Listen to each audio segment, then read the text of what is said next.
It began with an unsettling omen. That morning, the sky over the ancient kingdom of Benin wore an unusual shade of grey, the kind that made people uneasy. Thick clouds hung low, casting shadows over the city's towering red brick walls and the palace that sat at its heart like a crown on a monarch's head. The marketplace, normally bustling with merchants and villagers, had fallen eerily quiet.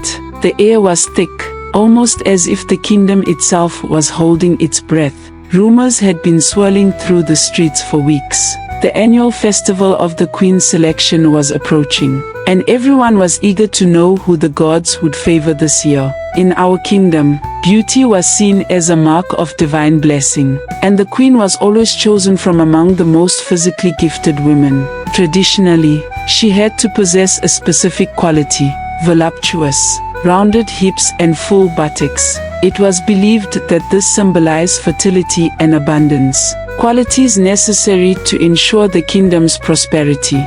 In Benin, the king ruled, but the queen held a special power. She was the keeper of the land's fertility, the symbol of its prosperity. Every queen for generations had been carefully selected based on these criteria, as dictated by the gods. And in a city where tradition was as solid as the palace walls, no one ever questioned these beliefs. But this year, something felt different.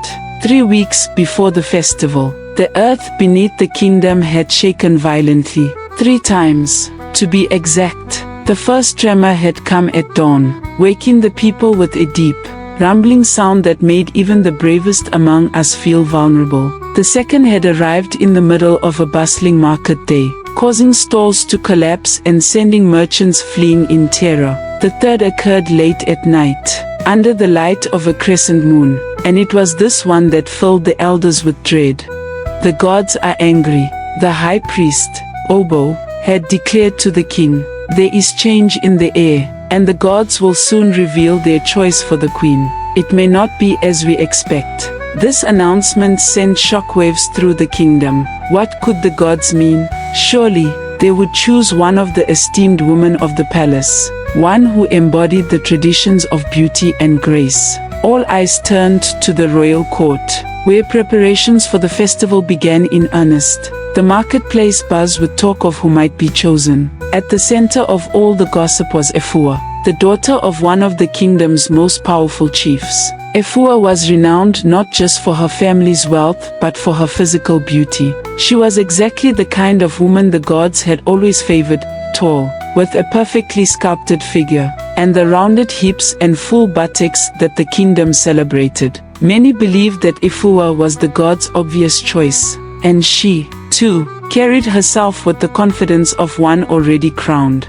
But there was another, a woman who was rarely spoken of except in hushed whispers, the outcast, Etua. Etua was the opposite of everything the kingdom valued in a potential queen. She was slender, with delicate features and a quiet demeanor, while others flaunted their beauty and danced in the public squares. Etua lived on the outskirts of the city, dwelling in a small hut near the edge of the forest. She was known to some as a healer, a gatherer of herbs and one who could ease the pain of the sick. Though most shunned her as an outcast, Etua had never sought the approval of the kingdom. She had grown up knowing that she did not fit into the mold that society cherished. She had learned to live with the whispers and the pointed looks, finding solace in the forest and the quiet work of healing. It was said that her mother, too, had been an outcast, a woman who had fallen from grace due to a scandal long forgotten by most but remembered by the elders. This legacy marked Etua, leaving her forever on the fringes of society.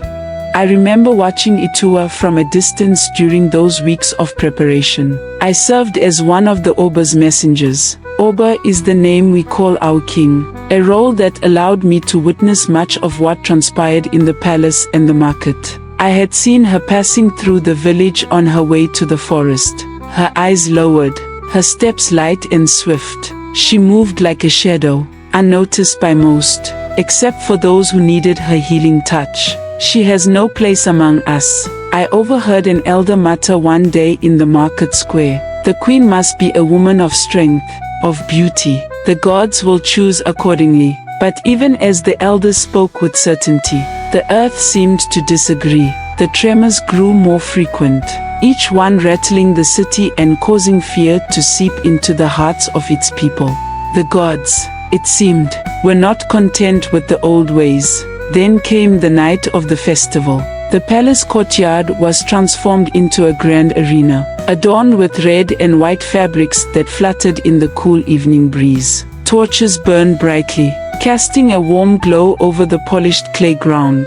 The people gathered, their faces filled with excitement and anticipation. The selection of the queen was always a spectacle, a blend of tradition, mysticism, and beauty. The women who were to be presented for the gods' consideration stood in a line before the throne, dressed in their finest wrappers, their hair adorned with beads and cowries. Each one was a vision of beauty, their figures full and curved as the kingdom expected. At the center of them stood Efua, her chin held high, her eyes gleaming with confidence. I stood near the front of the crowd, close enough to see every detail, to hear every whisper. Beside the throne sat the Oba, his expression one of stern contemplation, and next to him was the high priest Obo, holding a staff decorated with feathers and ancient symbols.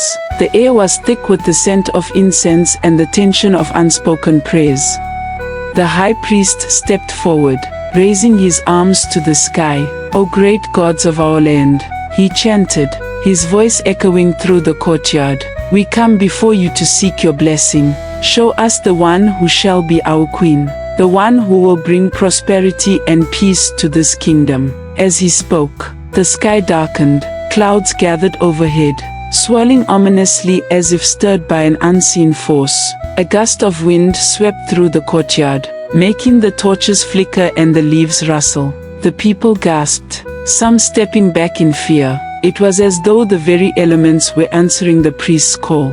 Then, silence, a heavy, oppressive silence that seemed to press down on every soul present. The high priest closed his eyes, clutching the staff tightly. He began to mutter incantations under his breath, his voice rising and falling in a rhythm that was both haunting and mesmerizing. Minutes passed, but it felt like hours. The tension grew, the crowd holding its collective breath as they waited for a sign.